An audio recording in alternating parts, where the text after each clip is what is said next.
What's up, guys? Welcome back to another video. Today's going to be a fun one because we are working on the Z and we are putting some test pipes on it. That's right, it's time to become a stereotypical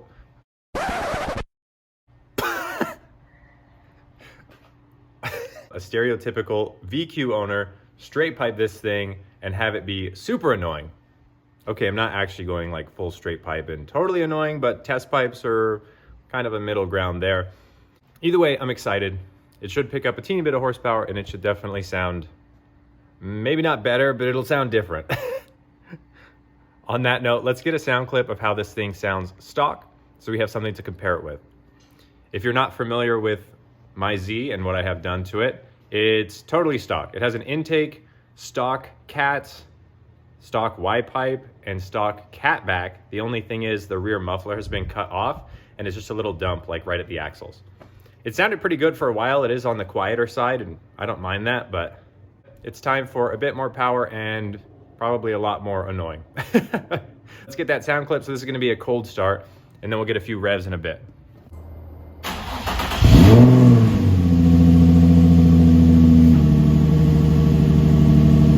Not bad for a pretty stock setup. I'm gonna let it warm up and we'll get some revs.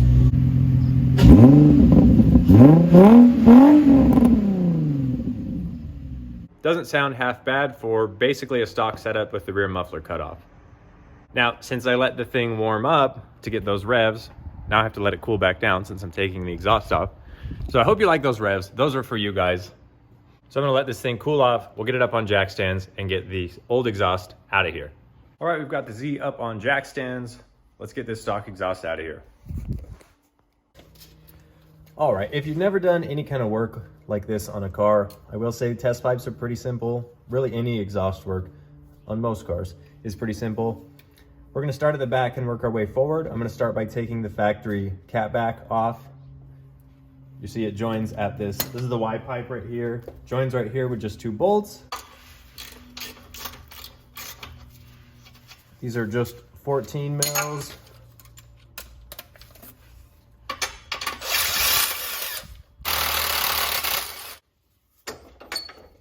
And it comes right off. Now my exhaust is a bit easier than most because I don't have a rear muffler. Otherwise that would be 2 hangers over there and I think there's a flange somewhere in there.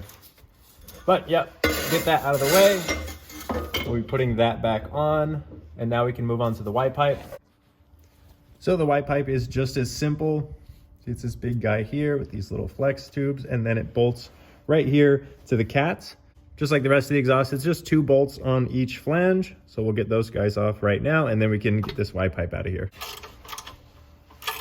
A piece of advice, if you do have like an East Coast car or something that's got a bit of rust underneath it, or just something that hasn't really been taken apart much, it would probably be a good idea to put some penetrating oil on these bolts. Like PB Blaster, WD-40, anything along those lines will definitely help you. I've had this car apart so many times and it is a California car, so I'm not really worried about it, but just some advice there. All right, looking at our cats here, you can see where we just disconnected the Y pipe, follow them up, and then it's just 2 bolts, or actually 3 bolts, sorry. It's like a triangle shape. So you see one here, there's one on the bottom side, and then there's one up on the back side. You can kind of see where my finger's at. Same thing though, just pop those 3 bolts off. Then we can get these cats out and we'll have to take the O2 sensors out, which isn't really a big deal. We can do that off the car. Okay, so after looking a bit closer, I realized that only one of the bolts you can get from underneath. The other 2 studs are actually facing forward, so you have to get them from the top. And the only way I was able to reach these, at least easily, is with this many extensions. And then it worked pretty good. I'm loosening up this bolt now. This is definitely the easier side on the passenger side here because there's no steering column.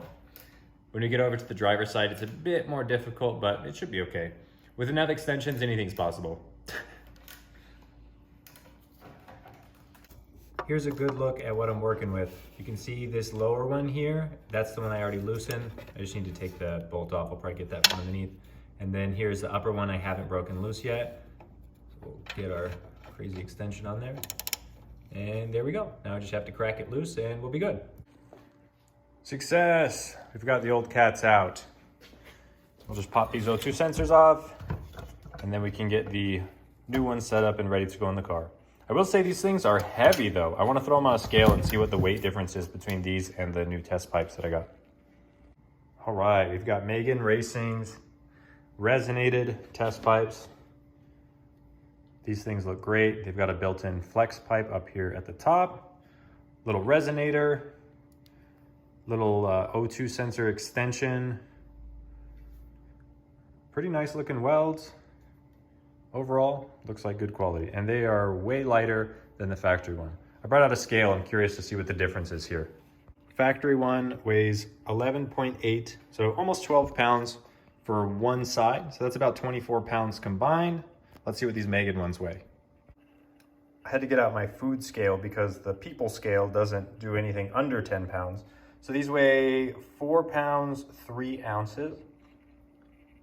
So pretty big weight savings there. That means the Megans combined weigh about maybe 9 pounds versus 24 pounds off of that. So save 15 pounds, can't beat that. That means we not only got performance gains, but also some weight savings at the small cost of sounding a bit more annoying, which a VQ was gonna do regardless. So it's a win-win. Figured I'd weigh the factory Y pipe as well. 14 pounds there. You can see how mangled this thing is too. Let's check the aftermarket one I got. Actually, I don't even think I mentioned it, but I also picked up an aftermarket Y pipe, mostly because mine was torn up. This thing is pretty nice. It is, well, it's a Megan also. Shows you how much I've paid attention to it. I'm gonna toss this on the scale. I don't think it's a whole lot lighter, maybe a pound or two, but hey, it all counts, right? 12.1. I had to do this one standing up. So 2 pounds of weight savings there, plus the 15 on the cats. That means altogether, just in exhaust components, we saved 17 pounds. Is that gonna make a huge difference? Probably not, but it's nice to know. That combined with the performance gains of test pipes and a much better flowing Y pipe, it's gotta do something, right? I am going to get a catback exhaust for this thing pretty soon. I actually have one. That's a story for a whole nother video because it needs some work. But for now, we're still gonna be running that stock rear section. So anyways, enough talking. Let's get this stuff bolted up because I really wanna see how this thing's gonna sound. Test pipes are on. Let me show you how they look down there. All right, check that out. Looks good. Got both sides done here. They fit really well, it bolted up super easy. They're not rubbing on the chassis or anything, so happy with that. I'm glad they have those flex joints in there. That should definitely help out. And yeah, we're ready for the Y pipe now. Okay, I'm saying this on camera because I am putting it out into the universe. It's gonna happen. One of these days, I'm gonna have a shop with a lift, so I don't have to be doing stuff like this on my back, working on the car like this underneath it. It's such a pain. I'm not complaining. I'm happy to be in a garage. I'm happy to be in a space like this that's clean and organized and I can be kind of in charge of. I know a lot of people don't have that, so I am thankful for that. But I'm telling you, one day we'll be on a lift because this job would have been a lot faster if I was on a lift. Anyways, enough complaining. Let's get that Y pipe on. So I got the Y pipe on and the rest of the exhaust, and I gotta say I'm not really happy with the way the Y pipe fits. Between having flex joints on the test pipes and having flexes on the Y pipe, there's actually too much flex. Like the whole thing moves around and there's no other exhaust hangers or mounts between the engine and the first one on the catback, which is near the rear axles. And that's a lot of space to have no support at all. And I think because of that, and then because of having two flexes, it kind of just like dips down. If I support the middle with a jack stand or something, it sits up a lot better. So I think I'm gonna try and fab up some kind of mount somewhere in the middle that will help kind of hold it up, because I really don't like how low it's hanging and how it just looks goofy. It's kind of like in a U shape because it's pulling both of those flexes down due to all of the weight. Let me show you what I'm talking about, and then I will show you some of the ideas I have. I haven't really come up with a solid solution yet, but I just started looking at it. So let's get under there and try and figure something out. All right, so you can see where the frame rail's at, and it's literally the entire pipe is below the frame rail. Like I said, I think that's just due to the two flexes. You can see this one, granted it was already like a little bit worn there because I got these used, but you can see it's flexing in the middle, right? It should be more like up there. See, it's straight there, and now it's halfway under the frame rail instead of all the way down here. I'm not sure if these just aren't meant to be run with the flexi test pipes, even though they're both Megan, so that doesn't really make sense, but I don't know. It's weird. I don't like it. I'm gonna think about this for a minute and I will get back to you guys when I have a solution. Okay, so I did some reading on some forums and some other things, and it seems I'm not the only one. Pretty much anybody who's running this setup with the Megan test pipes that have the flex in the middle, combined with a Y pipe that also has the flex in it, gets the same issue. Like I said, it's just too many flex joints that cause sagging in it, and there's not enough support for it.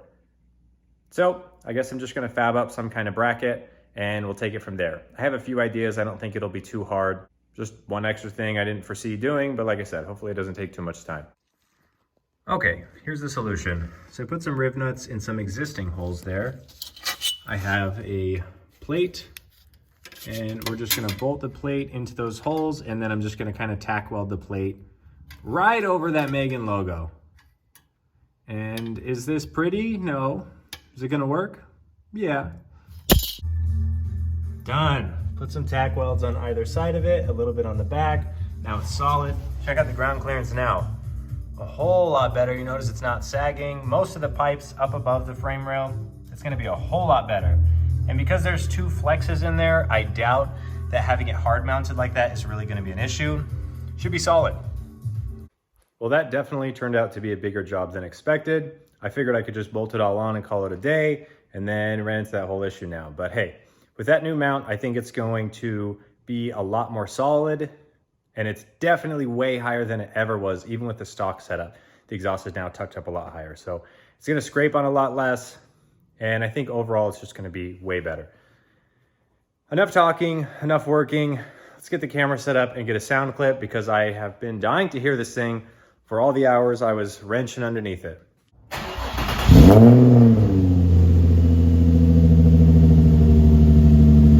Cold start definitely sounds a bit louder. It sounds a bit more sharp, if you will. I'm gonna crawl under there while the car is on and check for exhaust leaks, and then we'll get it on the ground and get some revs.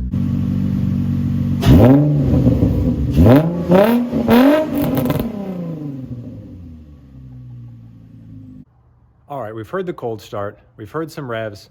Now let's take this thing out for a spin, see if it's super annoying, and see if there's any noticeable performance gains.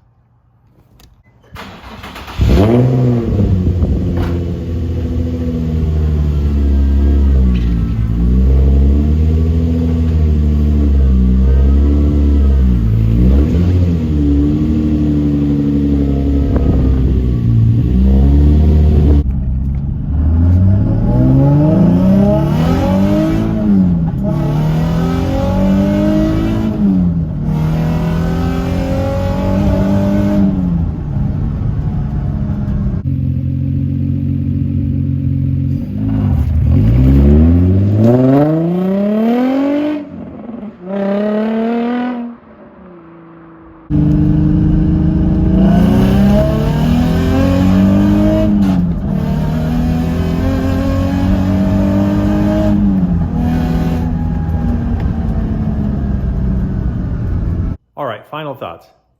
Were the test pipes worth it? I think so.